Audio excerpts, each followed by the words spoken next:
A todos os presentes, nosso boa noite, e que a paz do Mestre Jesus, este Consolador por excelência, possa estar sempre presente no coração de cada um de nós.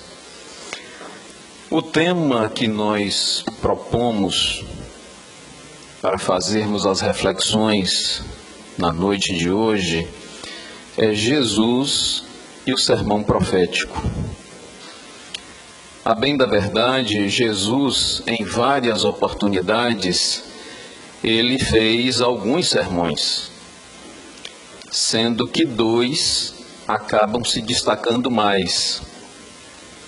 O primeiro deles, e o mais, eu diria que estudado, mais citado, é o Sermão do Monte, onde alguns dizem o Sermão da Montanha, mas se nós olharmos do ponto de vista geográfico, se Jesus estivesse numa montanha, ninguém conseguiria ouvi-lo. Então, na realidade, se faz mais jus ao Sermão do Monte, que é o Sermão das Bem-aventuranças. Mas hoje nós vamos falar em especial do sermão profético. É um sermão que traz alguns itens que são bastante atuais. Jesus, quando trazia uma mensagem àquela época, ele sempre falava por parábolas.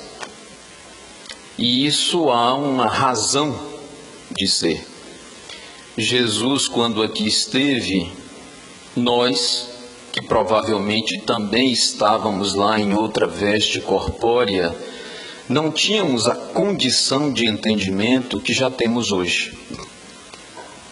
Tudo que Jesus iria colocar para as pessoas à sua época era para trazer uma mensagem de cunho espiritual.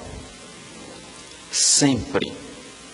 Todos os ensinamentos do Cristo era para trazer-nos uma mensagem do mundo espiritual. Só que nas traduções nós vamos entender o reino dos céus, o reino de Deus, mas em verdade era para falar-nos do mundo espiritual, da nossa realidade maior. Como a humanidade daquela época não estava preparada para estes ensinamentos de forma tão transparente, Jesus se utilizava de situações do cotidiano. Jesus se utilizava de sementes. Jesus se utilizava de uma figueira seca. Jesus se utilizava de um óbolo dado pela viúva. Jesus aproveitava situações sociais como as bodas de Caná para trazer-nos uma mensagem elevada. Esse é o principal mote de reflexões. Mas ainda havia um segundo motivo que Jesus se utilizava para falar, talvez por parábolas, para que nós tivéssemos um entendimento desta realidade do mundo espiritual. Jesus se utilizava do Antigo Testamento. Em várias oportunidades, Jesus utiliza-se dos ensinamentos judaicos, com frases precisas. Só que nós, às vezes, por falta de conhecimento, não as identificamos. Mas Jesus se utilizava desta linguagem porque era a linguagem que o envolvia. Jesus estava em meio aos judeus, que vinha de tradições históricas multimilenares. E Jesus, talvez para ser reconhecido como aquele Messias predito no Antigo Testamento, ele se fazia utilizar desta linguagem. Então, para nós entendermos o sermão profético hoje, nós precisamos entender um pouquinho, e aí vamos fazer aqui um parêntese, para falar sobre o Antigo Testamento. E mais especificamente, para falar de um livro que compõe o Antigo e o Novo Testamento, a Bíblia. Será que nós já paramos para pensar o que significa este livro, a Bíblia? Aqui não é a Bíblia, mas é um livro muito similar, talvez na espessura. O que significa a Bíblia? Quem a escreveu? Quanto tempo se precisou para escrever a Bíblia, o Antigo e o Novo Testamento? Alguém aqui tem a informação, eu acredito que talvez a grande maioria saiba disso, mas nós temos duas versões para o entendimento bíblico.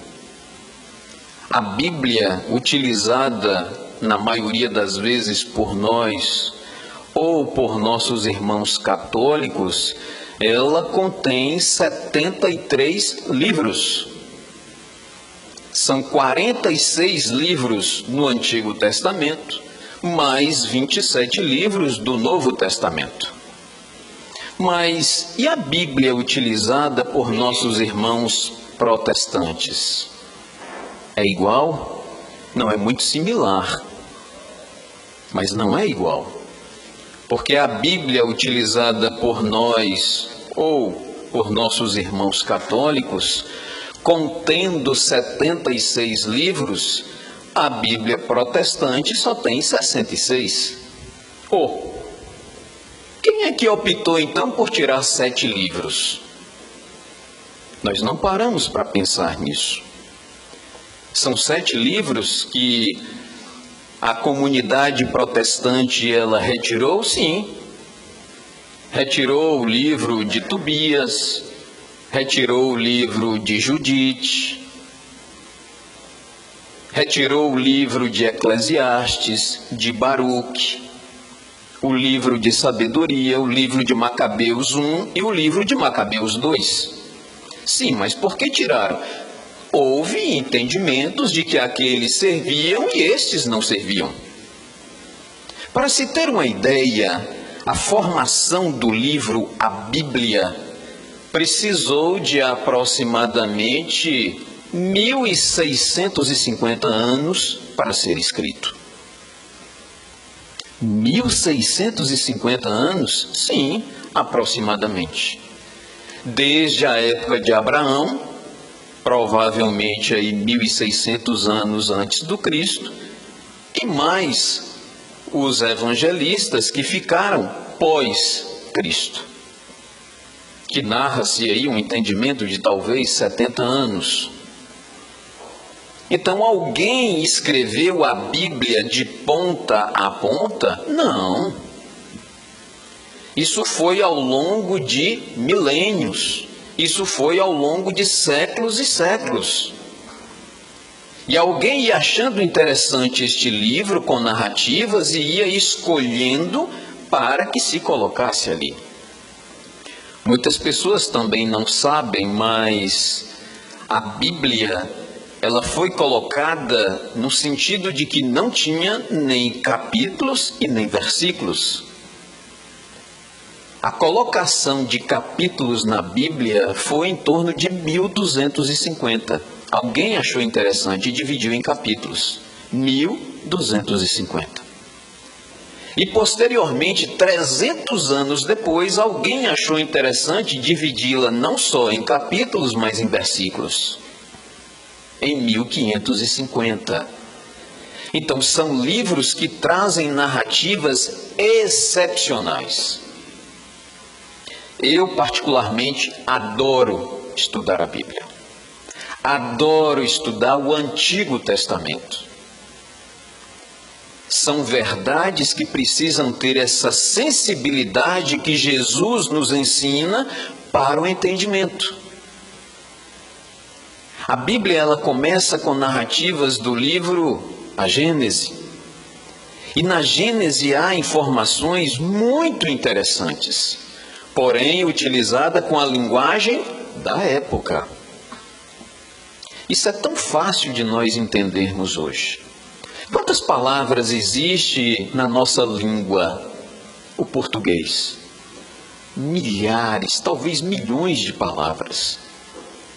Mas todos os dias são criadas novas palavras.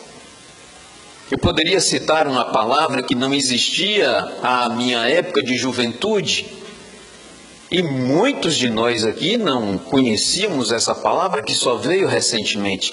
Selfie. Criada recentemente. E quantas palavras não são criadas? Para quem trabalha aí com marketing, tem algo muito interessante. Quem aqui gostaria de comprar um carro 0 quilômetro? Todo mundo. Mas na condição de dificuldade de comprar um 0 quilômetro, vocês preferem comprar um carro usado ou vocês preferem comprar um seminovo? É a mesma coisa, mas precisa utilizar, dar uma melhorada no contexto. Mas e a época de Abraão? E a época de Moisés?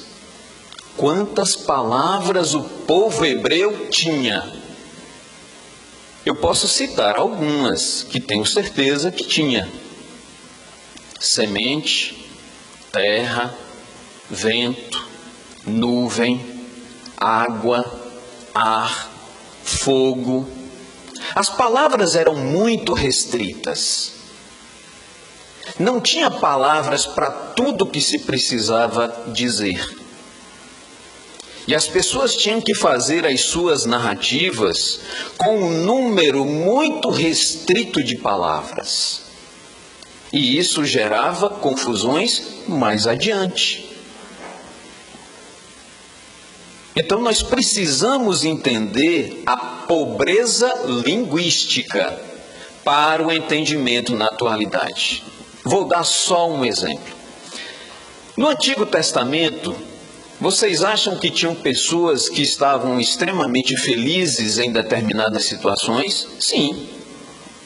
Mas a época de Moisés, a época de Abraão, existia a palavra felicidade? Não, não tinha. Mas precisamos entender que na Bíblia alguém estava feliz. E aí, estudando a Bíblia hoje, nós vamos encontrar uma tradução hebraica antiga para entendermos o que era felicidade no Antigo Testamento. Sabe qual é a frase? Os meus dentes estavam cheios de gordura. Isso é felicidade. Por que é felicidade? Porque antigamente não existia freezer, não existia geladeira. E as pessoas elas precisavam se alimentar. Então utilizava-se de pequenos animais, talvez uma galinha, uma caça qualquer. Mas e se fosse fazer uma festa? Precisava matar um boi. E para comer o boi, tinha que ter ou muita gente, porque senão você não iria consumir aquela carne. E quando você fazia uma festa e matava um boi, todo mundo comia à vontade. Ao ponto até de pegar aquele pedaço de carne e cortar nos dentes. Isso era a tradução de felicidade.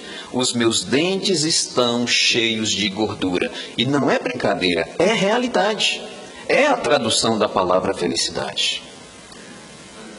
Voltando a esse entendimento para chegarmos no sermão profético, nós vamos encontrar no livro A Gênese uma narrativa muito interessante.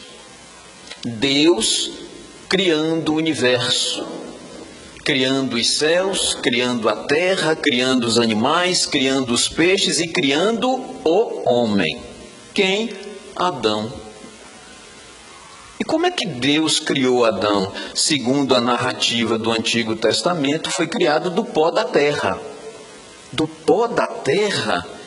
Como é que se cria alguém do pó da terra? Faz um barro, Aí sopra-se as narinas, deu fôlego, surgiu o espírito.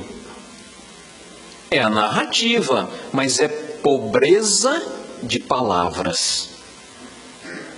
Porque depois o próprio Criador, Deus, retira uma costela do homem para formar a mulher. Mas que necessidade haveria? Ele poderia ter criado do mesmo barro, de forma diferente. Mas essas duas individualidades, que segundo as narrativas foram o primeiro homem e a primeira mulher no planeta, eles crescendo, tomam vontade própria, pecam e foram expulsos do paraíso.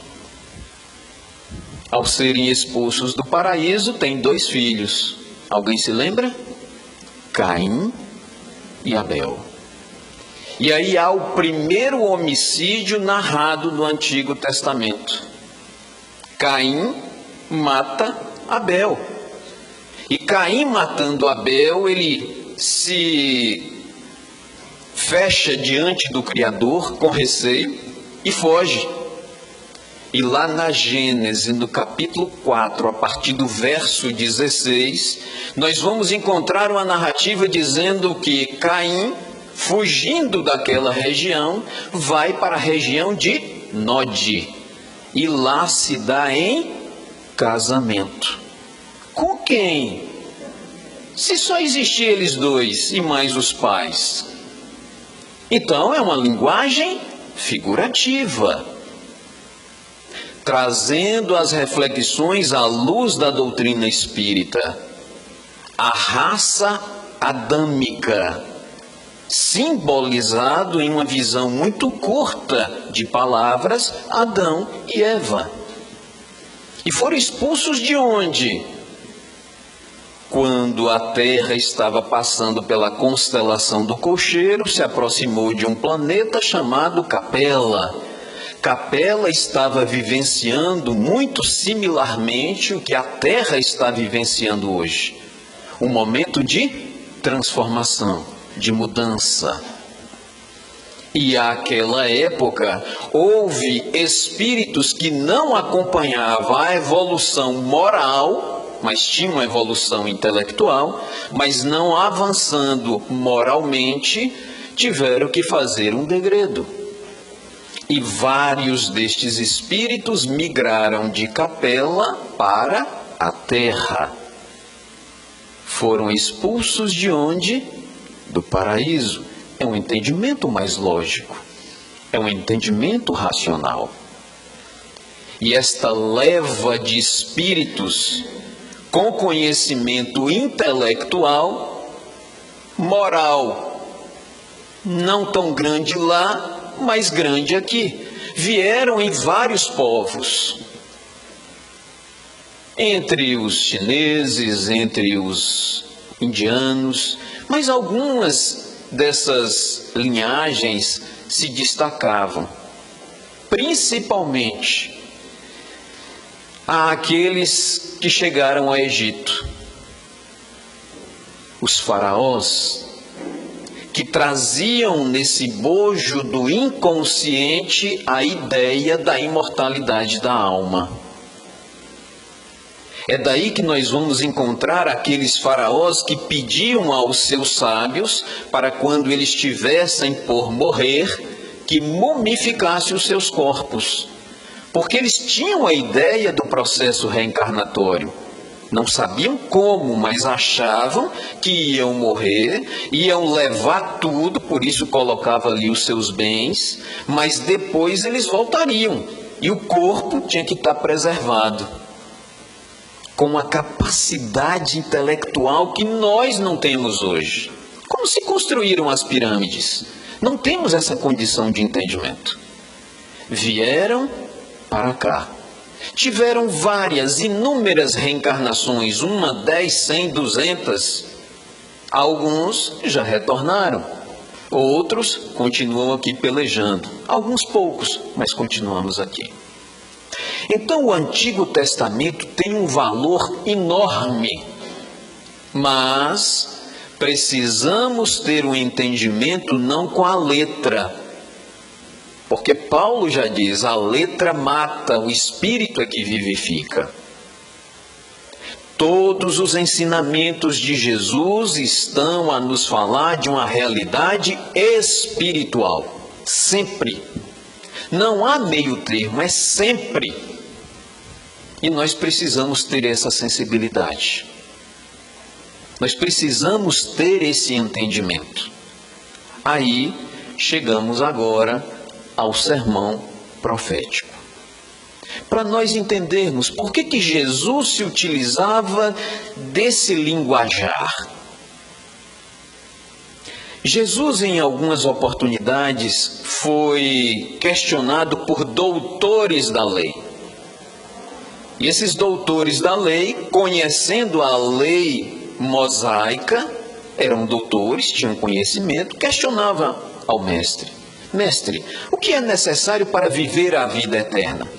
Ou para viver o reino dos céus? Jesus contra-arguía e perguntava-lhe, o que está escrito na lei? E eles diziam, na realidade, necessário é amar a Deus de todo o teu amor, de toda a tua vontade, de toda a tua força, de todo o teu coração, e mais ainda, amar ao próximo como a si mesmo. Mas isso está no Novo Testamento? Até tem, nas narrativas de Mateus, mas na realidade o doutor da lei está citando o livro de Deuteronômio, capítulo 6, verso 5. É lá que está escrito isso. E Jesus tinha conhecimento. E mais do que isso, Jesus precisava demonstrar esse conhecimento. Para quê? Para ser reconhecido como Messias. Porque ele diz, eu não vim derrogar a lei de Moisés, mas dar-lhe um novo entendimento. E o doutor da lei ainda diz que necessário seria amar ao próximo. Está no livro de Levítico, capítulo 19, verso 18. Mas Jesus cita. E as pessoas às vezes não entendem isso. Alguns até fazem uma comparação com si próprio, porque nós temos algumas imperfeições ou muitas imperfeições e fazemos de Deus a nossa imagem e semelhança. Muitos de nós fazemos de Deus a nossa imagem e semelhança.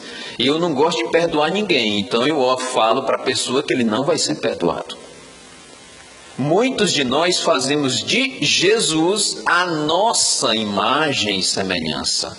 Eu sou tão imperfeito. Então Jesus pode ter sido imperfeito. É tanto que Jesus estava sendo crucificado e ele disse, Eli, Eli, lama sabatani. O que Jesus está dizendo? Deus meu, por que me abandonastes? E as pessoas, por falta de conhecimento, dizem, até Jesus fraquejou. É verdade? Jesus citou, mas ele está citando um salmo, no Antigo Testamento, Salmo 22. Quem disse isso? O rei Davi. Estava passando por dificuldades.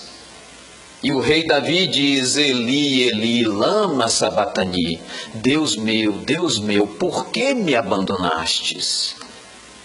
E Jesus diz isso para ser reconhecido. Então, vamos ao famoso sermão profético, que está lá no Evangelho de Mateus, também no Evangelho de Marcos, também no Evangelho de Lucas. Nós preferimos a colocação no Evangelho de Mateus, lá no seu capítulo 24. E o sermão profético, ele nos diz o seguinte, ele inicia, Jesus prediz o final dos tempos. Depois, Jesus fala sobre o princípio das dores, posteriormente a grande tribulação e encerra com o retorno do Cristo em glória. Então é um sermão relativamente longo, nós não vamos ler na totalidade, mas vamos fazer algumas pinçadas para o entendimento. Jesus prediz o final dos tempos. Evangelho de Mateus, capítulo 24, verso 1. Inicia assim: Então Jesus saiu do templo e, ao caminhar, Seus discípulos chegaram mais perto dele que lhe apontam as construções do templo. Que templo? O templo de Jerusalém. Ele, entretanto, lhes observou: estais vendo todas estas coisas? Perguntou Jesus. Com toda a certeza eu vos afirmo que não ficará aqui pedra sobre pedra, pois que serão todas derrubadas. Vamos ler? Vamos. O que está dizendo? Alguém aponta o templo de Jerusalém.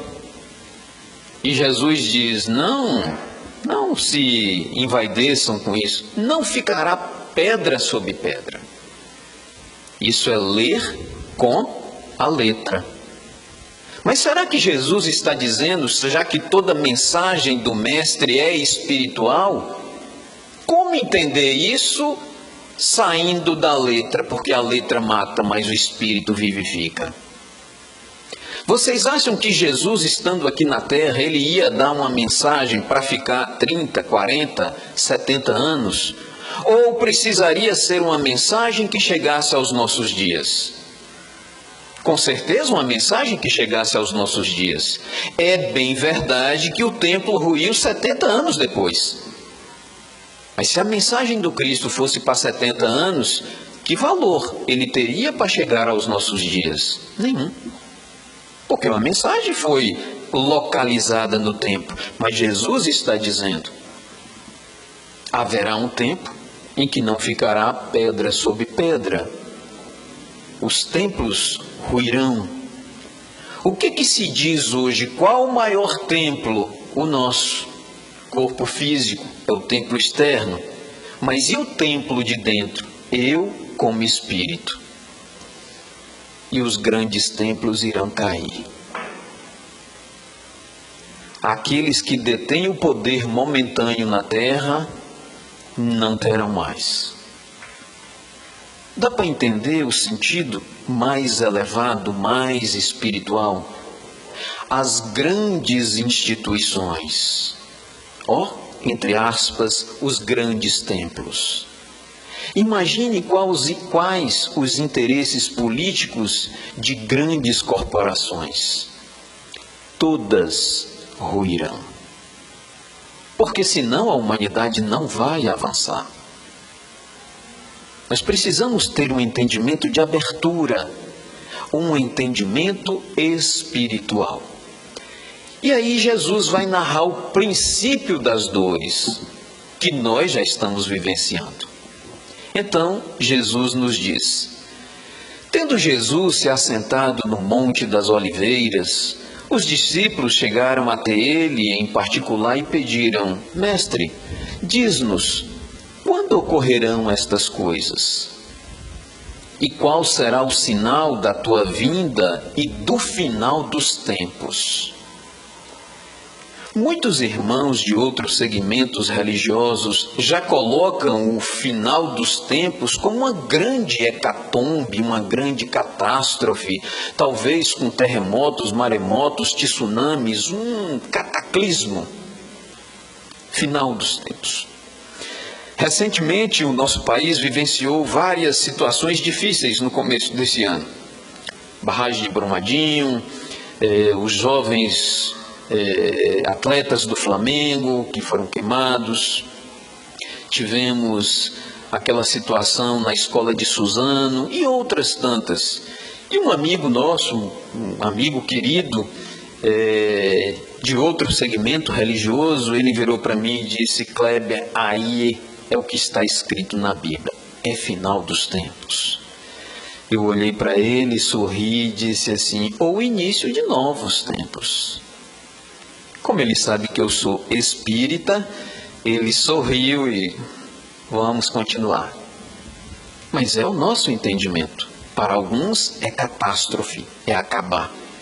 Para outros, novo ciclo, um novo recomeço. Então Jesus está falando aqui deste final dos tempos. Então Jesus lhes revelou: cuidado, que ninguém vos seduza. Por muitos são os que virão em meu nome, proclamando: eu sou o Cristo. e desencaminharão muitas pessoas. Diz ainda: e vós ouvireis falar de guerras e rumores de guerras. Todavia não vos desesperais, porque é preciso que tais coisas ocorram, mas ainda não será o fim. Hoje nós estamos vendo algumas situações difíceis. Estamos vendo situações de guerras. Sim. Por que Deus permite as pequenas guerras? Para que as grandes não ocorram. Porque certa vez perguntaram a Albert Einstein quais seriam as armas utilizadas na Terceira Grande Guerra. Perguntaram isso depois da Segunda Grande Guerra, perguntaram a Einstein: senhor Albert, para o senhor, quais seriam as armas utilizadas numa Terceira Grande Guerra? E ele disse: caro jovem, não sei te responder na terceira, mas na quarta eu te afirmo com toda a certeza, será de pedras e paus. Porque se houver uma terceira, não sobra nada.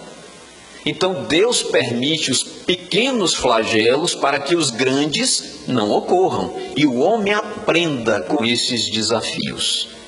Então eles vos entregarão para serem afligidos e condenados à morte, e sereis odiados por todas as nações por serem meus seguidores.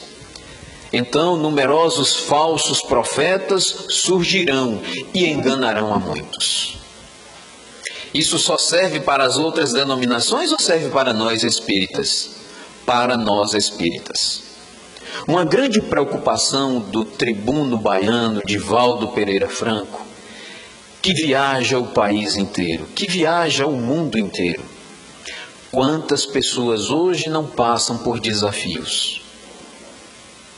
Todos nós passamos. Quantas pessoas estão acorrendo às casas espíritas unicamente para tratarem do corpo físico? Muitas pessoas. E tratar de corpo físico é temporário. Tratar do espírito é a longo prazo. É de encarnação a encarnação. Nós olhamos uma casa como essa, onde as pessoas estão vindo para aprenderem. Estão buscando conhecimento. Estão buscando uma realidade de que somos espíritos imortais. De que desafios todos nós teremos, mas são passageiros. Mas Brasil afora, mundo afora, quantas casas espíritas estão em desserviço aos ensinamentos de Kardec? Porque estão na tentativa de curarem corpos. E muitos destes, eu diria que médiuns, estão falindo. Porque não é a proposta, não é o objetivo. Corpo faz parte, mas não é o fim. É meio. E nós precisamos ter esse entendimento. Por isso que Jesus diz o princípio das dores. Quem de nós aqui não vai passar por uma dificuldade de saúde? Todos nós.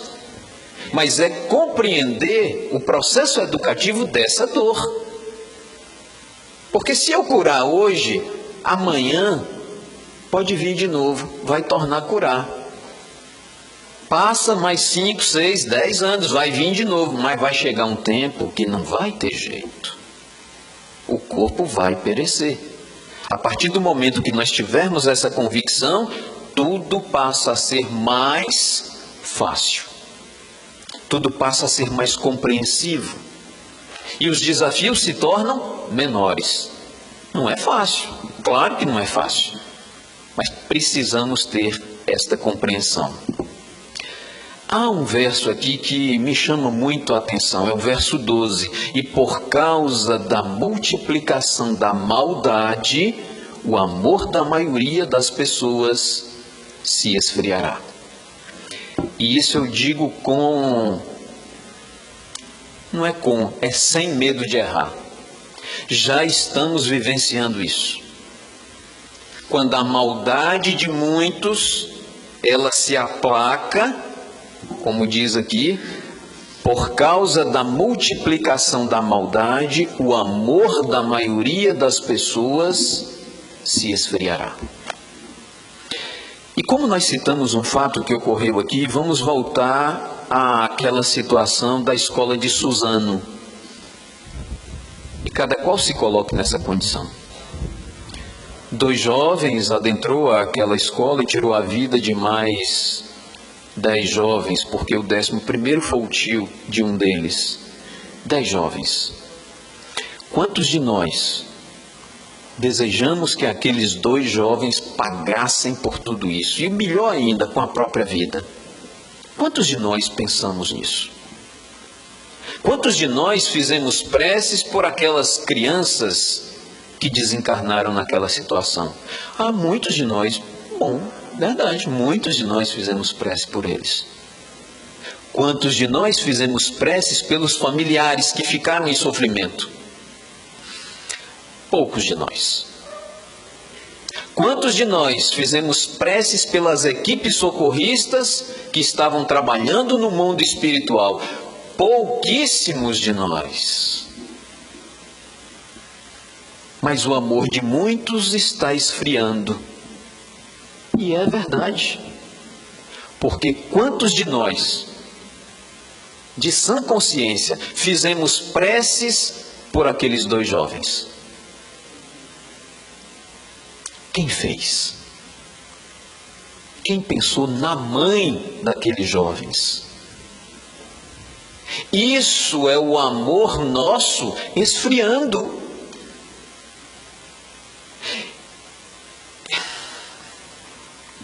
Eu que procuro entender esse processo, nós acompanhamos algumas entrevistas e vários tios, pais, professores daquela escola de Suzano deram entrevistas extremamente emocionados. Merendeiras que guardaram aquelas crianças, que as protegeram dentro da cantina, davam depoimentos de muita sensibilidade, porque já estão mais vividos. Entrevistaram também os jovens da classe, e alguns deles, obviamente, também se emocionaram, também. Mas a grande maioria, não. Não sei se vocês chegaram a perceber isso. Entrevistando aqueles jovens para falar dos colegas, eles diziam assim: mas é um colega, tinha tudo, era bacana, brincava. Sensibilidade? Nenhuma. Amor de verdade? Muito superficial. Porque a nossa geração de jovens hoje estão vivendo com uma violência disfarçada. Qualquer jovem hoje tem no seu celular vídeos de mortes cruéis. E isso vai criando uma geração insensível. Isso é a banalização da violência. Tem pessoas que têm o prazer de filmar alguém ali num acidente grave e aí manda para todas as pessoas.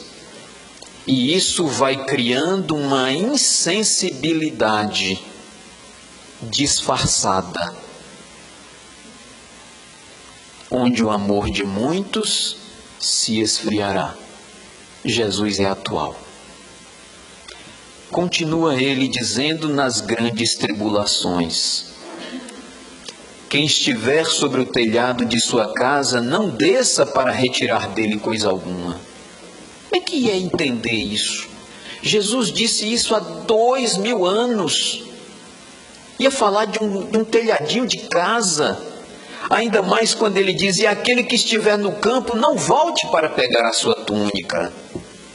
Ou ele diz: que serão dias terríveis para as mulheres grávidas e para as que estiverem amamentando. Como entender isso com esse linguajar daquela época? Jesus está dizendo: quando você atinge um patamar evolutivo, não desça.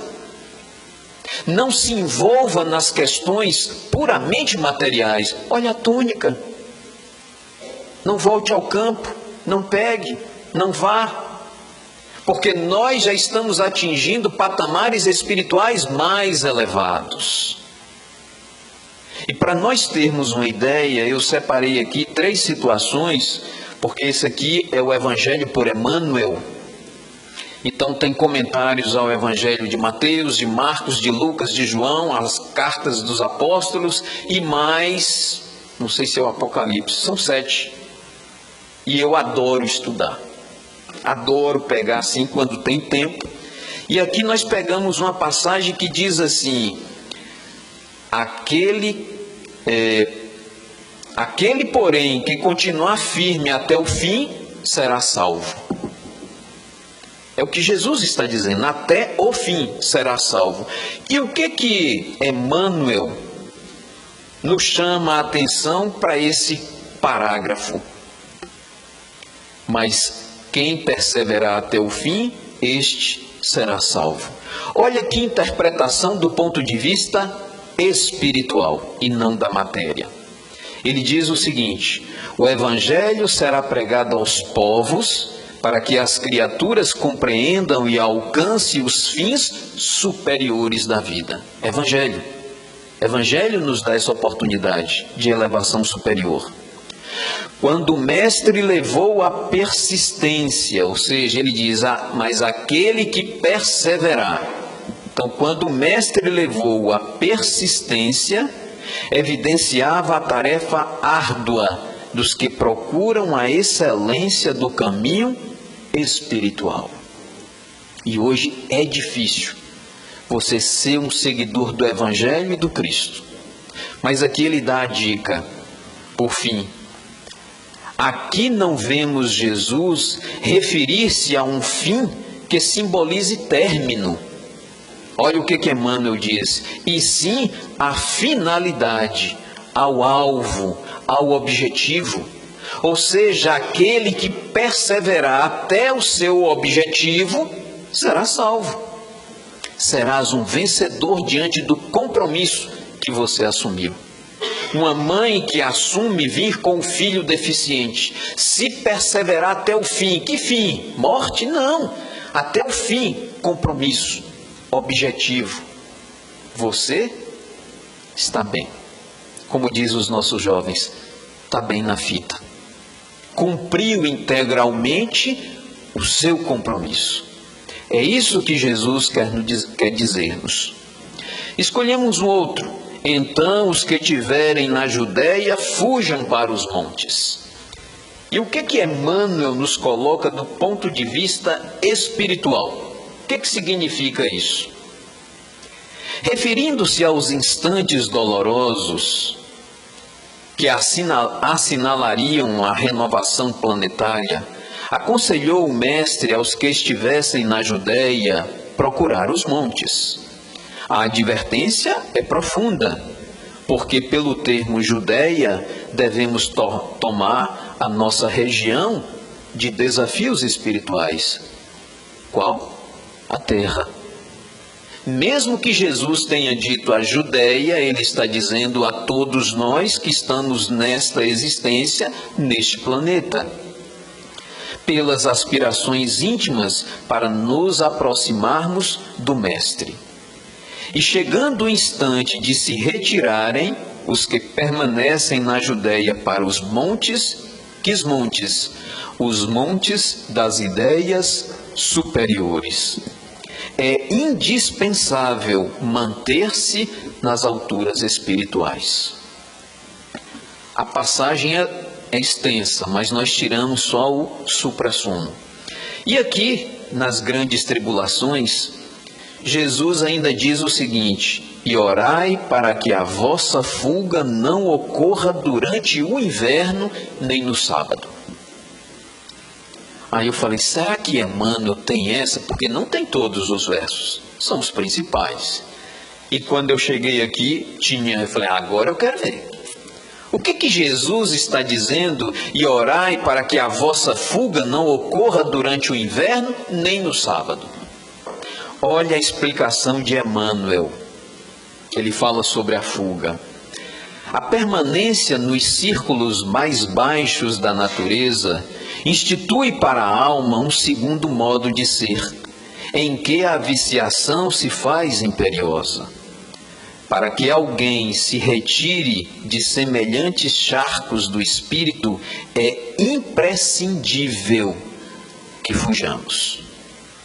Nós precisamos fugir de todas as nossas imperfeições, vaidade, orgulho, egoísmo, impaciência, intolerância. E aí diz Emmanuel, é conveniente a todo aprendiz a fuga proveitosa da região lodacenta da vida, enquanto não chega o inverno. Que inverno é esse? Os derradeiros recursos de tempo recebidos para o serviço humano. Jesus não está falando de estação. 3 meses de inverno, não é isso. Ele está dizendo que nós devemos sair desse lodaçal enquanto ainda temos tempo. Para que não chegue lá no final e nós estejamos ainda em enormes desafios. E continua Emmanuel, cada homem possui com a existência uma série de estações. Razoável se torna que o trabalhador aproveite a primavera da mocidade. É isso que Jesus está dizendo. E mais ainda, o verão das forças físicas e o outono das reflexões, para a grande viagem do inferior para o superior. Entretanto, a maioria aguarda o inverno da velhice ou do sofrimento em que experimenta aqui na terra. E diz, e naturalmente o servidor descuidado que deixou para sábado o trabalho que deveria executar, será obrigado a recapitular a tarefa, sabe Deus quando. E por que Jesus utiliza-se da palavra sábado? Porque normalmente os judeus não faziam essas atividades no sábado. É como se Jesus estivesse dizendo, o sábado é igual, qualquer dia, trabalhe, cure. É por isso que Jesus faz grandes curas, que eram curas e não milagres, nos sábados, exatamente para ensinar aos judeus. E chegando ao final, já que nós começamos às 8h20, vem o final e o título é O Retorno do Cristo em Glória. Retorno do Cristo? E alguns perguntam, e Jesus, será que vai voltar? E aqui no verso 29 nos diz o seguinte, imediatamente após o tormento daqueles dias, o sol escurecerá e a lua não dará luz, porém as estrelas cairão dos céus e os poderes celestes serão estremecidos. Estrelas caírem dos céus? E muita gente imagina aquelas estrelas cadentes ou uma grande hecatombe, porque um cometa pode colidir com a Terra e causar um grande tumulto. Estrelas caindo do céu. E o último, e enviará os seus anjos com poderoso som de trombeta, e estes reunirão os seus eleitos dos 4 ventos, de uma a outra extremidade dos céus. O que Jesus está dizendo? Esse pedacinho nós vamos encontrar no livro A Gênese. Lá na sua última parte, são chegados os tempos, que tem 2 itens, geração nova e... me passou aqui agora. Geração nova e o outro item, que não estou lembrado aqui. Mas está dizendo exatamente o que nós estamos vivenciando. São chegados os tempos e geração nova. Esses são os dois itens. São chegados os tempos e a geração nova. Nós estamos vivenciando exatamente esse momento.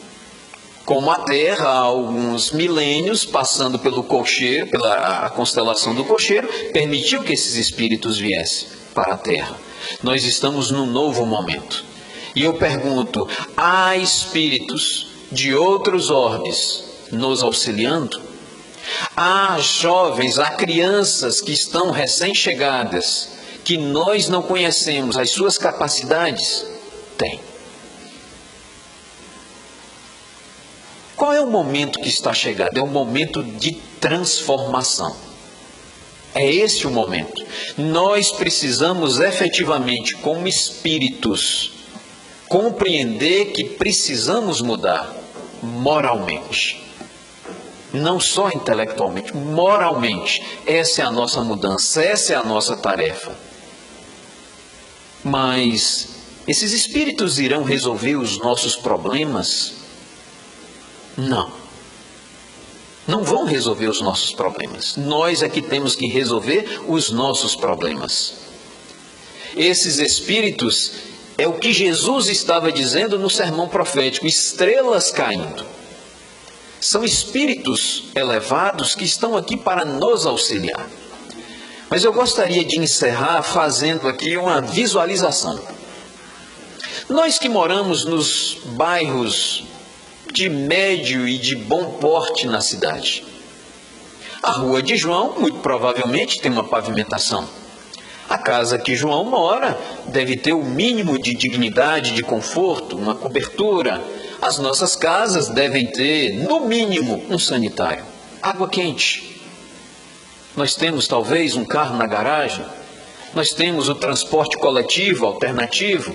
Nós temos a condição de serviços de pegar pessoas como Uber passando nas nossas ruas. Temos comodidade. Agora imaginem se chegar alguém e dizer assim a todos nós: pessoal, nós precisamos ajudar a nossa cidade. Tem um pessoal sofrendo na periferia. E eu gostaria que vocês mudassem para lá. Olha, a rua que nós estamos programando para vocês não tem pavimentação. É terra batida. A casa ainda está por terminar. Tem cobertura, mas o chão é um cimentado. Sanitário até que tem, mas a água é fria. Transporte coletivo não tem, é na perna. Alguém aqui se sente à vontade para mudar para a periferia? De sã consciência, alguém aqui gostaria de ir? Não. Então vamos fazer uma reflexão. Espíritos que estão em orbes muito mais elevados, e alguém os convoca para auxiliar a Terra. E esse espírito diz: na Terra? Lá na periferia do sistema solar? É lá mesmo. Mas eu já olhei aqui que lá hoje as pessoas estão matando as outras por causa de drogas. As pessoas estão matando as outras por causa de um aparelhinho chamado celular que nós nem temos mais aqui. É para lá que vocês querem que eu vá? Onde milhões de crianças morrem por fome. É para lá que vocês querem que eu vá? É, por amor a Jesus. E eles vêm? Estão vindo. Mas e por que estão vindo? Porque uma mínima parcela da humanidade está conclamando isso. Nós só seremos dignos deste auxílio se nós mudarmos. Se nós fazermos com que estes espíritos se sensibilizem a nos auxiliar. É só assim. O dia que esses espíritos compreenderem que nós estamos no sacrifício, que nós estamos auxiliando pessoas, que nós estamos sendo um pouco mais tolerantes, mais compreensivos, aí sim, eles dizem, eu posso auxiliar. Mas precisamos fazer a nossa parte, senão não funciona.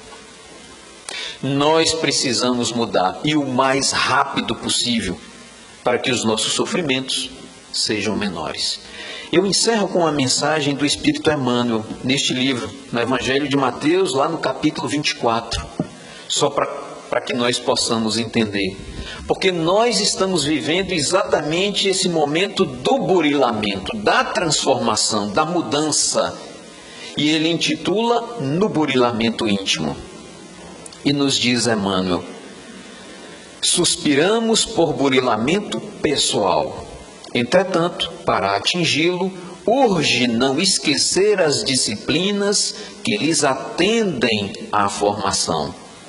À vista disso, recordemos que a essência da educação reside nas diretrizes de vida superior para adotarmos a nós mesmos. Daí, o impositivo de cultivar-se o hábito saudável, de ser fiel ao desempenho dos próprios deveres, de fazer o melhor que pudermos no setor de ação em que a vida nos solicita, de auxiliar a outrem sem expectativa de recompensa, de aperfeiçoar as palavras que nos escapam da boca, de desculpar incondicionalmente quaisquer ofensas, de nunca prejudicar a quem quer que seja, de buscar a boa parte das situações e das pessoas, olvidando tudo que o tome à afeição de calamidade ou de sombra, de que os outros, sejam quais forem, são nossos irmãos e filhos de Deus, de procurar o bem com a disposição de realizá-lo, mas acima de tudo, de nunca desesperarmos. Muita paz e até outra oportunidade.